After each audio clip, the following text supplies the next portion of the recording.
People are called by God. They have the same anointing I have. They are my brothers. They have the same grace. God called them. But they have made a choice. Many are called, but few are chosen. They made a choice not to play their part so that they will be chosen. But that does not mean that the gift of the Lord is without repentance. He said, these people that have come against me, they have the same power I have. They are related to Jehovah my Father. If I keep quiet, the cost of now, who is the one that is going to beat? The one that prays more. Jesus said, I have to talk to my Father. Something has to change. He did what? Read, continue. And continued all night in prayer to God. He prayed all night. Remember, this was evening service. After evening service, instead of Jesus going home to eat, when he found out they had conspired to kill, he went to the mountain. I came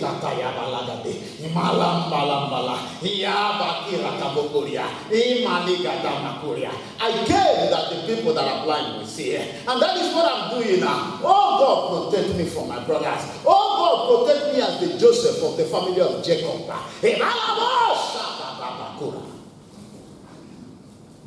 Samson said, if only you, my brothers, will not die me, will not kill me. You have the power to kill me, but the Philistines they can't do anything. And when he prayed all night, read it. What verse are you now? Verse 13. And when it was day, he called unto him his disciples, and of them he chose 12, whom also he named apostles. Now listen very, very well. Listen. This is where the message lies. This is where the message lies. The greatest tool to supernatural intervention is not Jesus. The greatest tool to supernatural intervention is not Jesus. Church, I hear what I'm saying. The greatest tool to supernatural intervention is neither prayer. It's not prayer. It's not Jesus. The greatest tool to supernatural intervention is the disciples.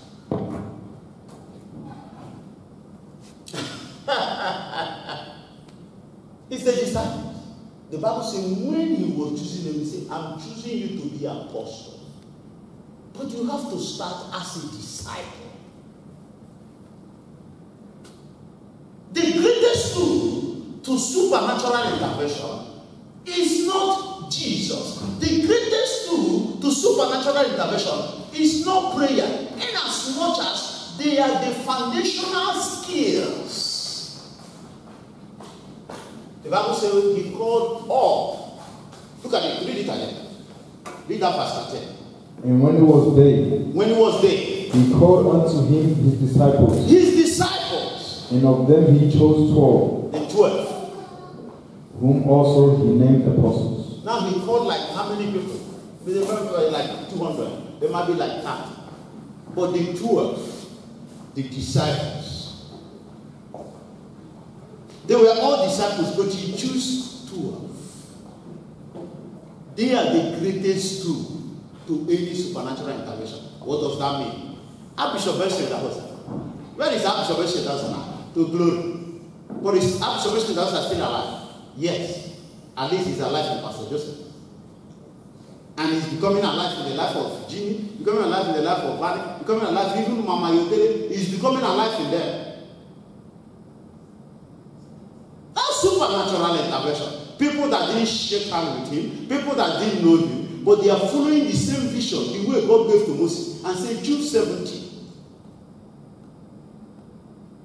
If Archbishop Benson in the house did not live to raise disciples, there's no supernatural intervention. All his life, everywhere he was going, everything he was doing. Even if you listen to his, you know that that man lived a sacrificial life. So if I want to get, let's take it now, I want to enjoy supernatural intervention. What am I supposed to do? Disciples. Those that will later become apostles. It's not only disciples. The difference between, look at the first, he mentioned the first disciple. Look at it. He said they were all disciples. But I want to choose people that will be apostles.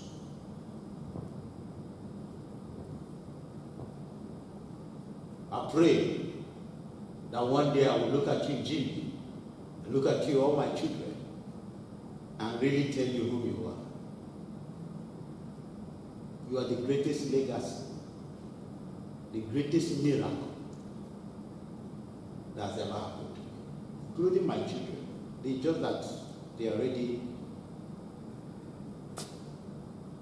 My greatest success in life is the disciples that will become apostles. Now, who were those people indirectly? They were Jesus of the next generation. Does that make sense? Indirectly.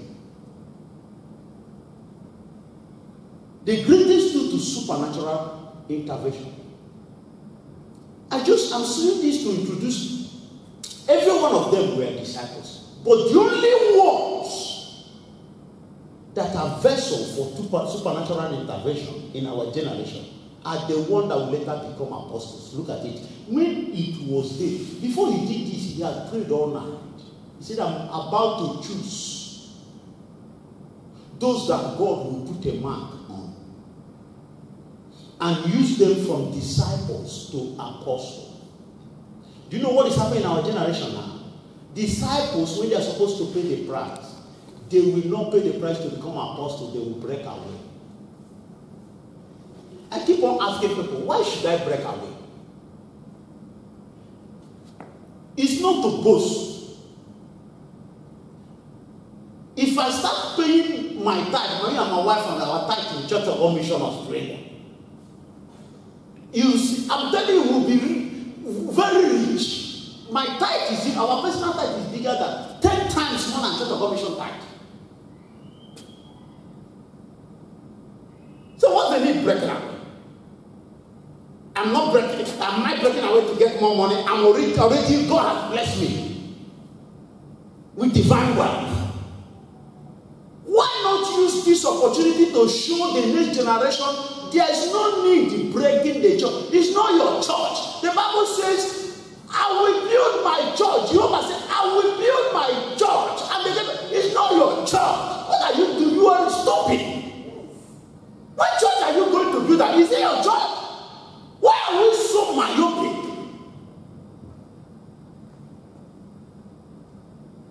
This is my father's church, Church of God Mission. If I see anything negative, I'll fight it. Because it's not my church. It's a church of mine. Don't you know I should be about doing my father's business? Because I'm a son. What's the mentality? What's the mindset breaking away? Where do we get this mindset? You are building your own. But don't you know that's the test of a disciple? To know whether you will later become an apostle. What if you start your own church tomorrow and somebody, or you are sent somewhere, like the Old Testament, they used to be dispatched to go and pastor a church. Don't you know the seed you sow is what you reap? If you get members like you, they will break away.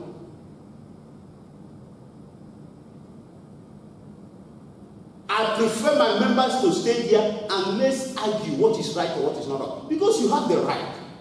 Communication should be dialogue and not monologue. Give everybody a right to exercise their right in their father's house. If you're of God, you will see. Do you know how a leader leads? It's not that there's any leader that has any. Until you have something that your members are looking for that they don't have, nobody will follow you. It's only foolish people or hypocrites that will follow a man that doesn't have anything. You be a fool to be following me because I know how to speak grammar. You are a fool. You follow me because you have seen. No, this man we knew 2010 when he came. He couldn't even do you know how we used to put our petrol? I will get 50 cents from this account, transfer it to the other account. I get 50 cents from the other account, transfer it, $2. Then I'll go to work. Do you know any time we fill our tank, when we came in 2010, 2011, 2012, 2013, if we fill our tank $50 of it, we will be shouting, God, thank you for this miracle. Thank you for this miracle. don't see the reason. Why? It's not your church. If the church of God is having problem, you are a son in the house. Bring your gift. Another person will bring their gift. We move the church forward. In fact, where there is argument, it means that they are all alive. Take that advantage. These are living people. They are not fools because it's only a fool now.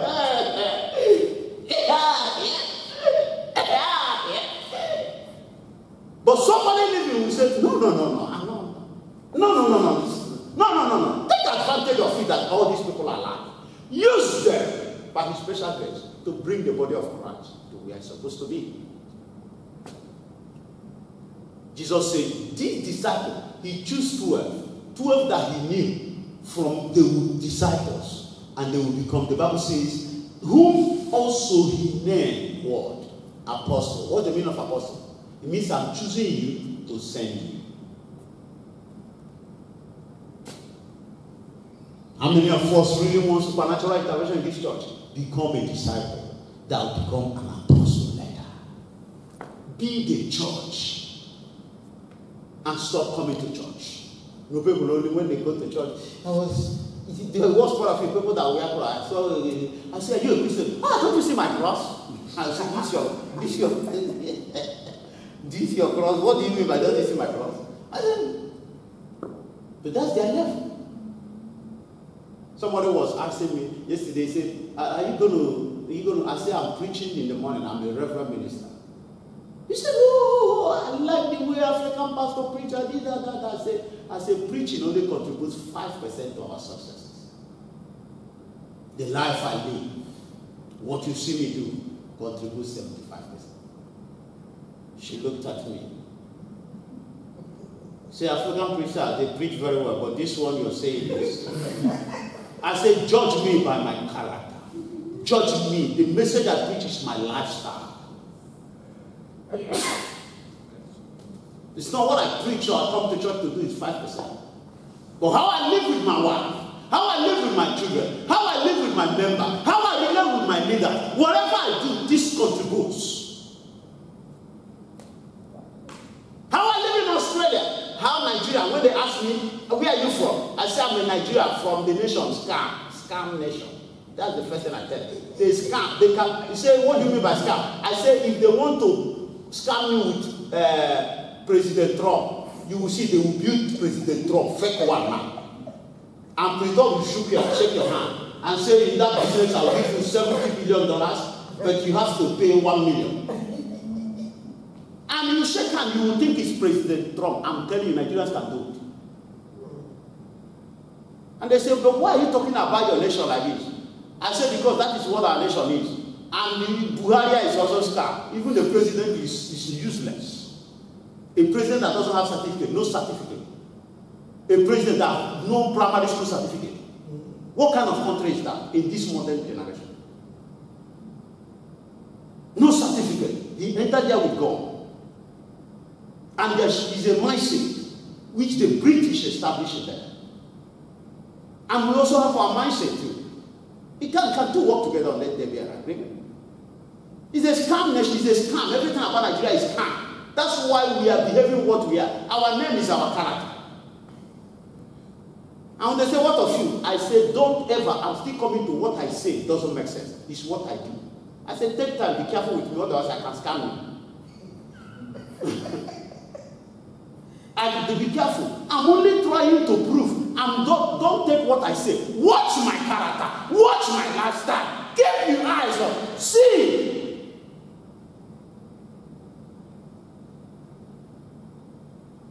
We have deceived the Lord with sweet-coated words, repose. Hello. Hello. He's a criminal. Watch his character. The church is not coming to church that changed me. Come to church. Tomorrow you wear a Google suit. Next tomorrow you wear Kevin Klein. They say, where you go? I'm going to church. Those that say if your church cannot change, you change your church. Because you come to church to be changed. So that you go out there and change people. There's no supernatural intervention if only come and sing Jesus, Jesus, Jesus, without having an apostle, disciples that will become apostles.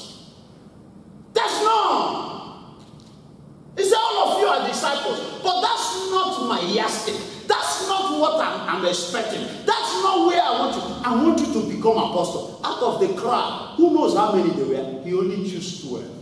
And said, please, without you becoming an apostle, there's no supernatural intervention. How many of you here have made a decision not to just end as disciples? Where do disciples break away? Where do disciples give up? When they are coming into ministry to fill their belly. When they are coming into ministry, like I know a pastor, I know one of our coordinators, all that he's doing, all he came to Church of God Mission to do is to become a bishop. There's no that vision. No, even if you need to kill somebody to become a bishop, every of his vision in life is to become bishop in Church of God Mission. And the more he wants to become bishop in Church of God Mission, the more he loses it, the farther he is. I've thought about it. What is he becoming bishop? If you see his clothes he wears now, it's more than the clothes of our bishop. Anytime he doesn't wear clothes like a simple man now, he will wear the ones that even have wings. I say, what kind of man is this? What kind of vision is this? Your vision is not winning soul, transforming soul. Your vision is to become a bishop in Church of God Mission. Every vision in his life, every of his plan, why he's doing whatever he's doing is to become a vision. If he misses to be a bishop, he will use somebody to become a bishop, so that when that person is a bishop, the person will know him a bishop. This, I mean, what kind of mindset is that in Church of God Mission? All that he can get from Archbishop is to be a bishop. It's not to raise 30 people from the dead. It's not to open blind eyes that God used this great man to do. It's not to be richer than the nation where he has gone. It's just to be bishop. Since I knew him from 2008 till now, since I got in contact with, 2007 till now, all he has been fighting to become a bishop. Every Guinness is playing to become a bishop. Every life is playing to become a bishop. Everything, bishop. When you see him, when he come out, man, you will run away because of his clothing. I don't know whether it's women clothing now wears or what. You have horn at the back. Sometimes you have skeleton here. You have everything. I don't know. Man, if you can't believe my God with this kind of winter shirt I'm wearing on summer, forget it. Forget it. My outward and what I preach doesn't make sense. Check my results. Check people around me. I keep on telling people, all the people that are insulting me and calling me a stupid man, the Bible says a man that has not built his own family cannot build the church. Check my family before you start insulting me. Go and interview my children. Go and interview my wife first. What kind of man is this man? The Bible gave the yardstick. He said, if you cannot build your own home, you cannot build your church. I have evidence and proof biblically that I'm not a fool. Yet you are calling me a fool. There you are. And yet God is blessing me beyond. Any insult I get, God will bless me. Any insult I get, God will bless me. Any attack, God will bless me. The Bible says why Pharaoh was planning to destroy the children of Israel, God was blessing me. So the greatest tool in the church for supernatural intervention is not Jesus. It's not prayer.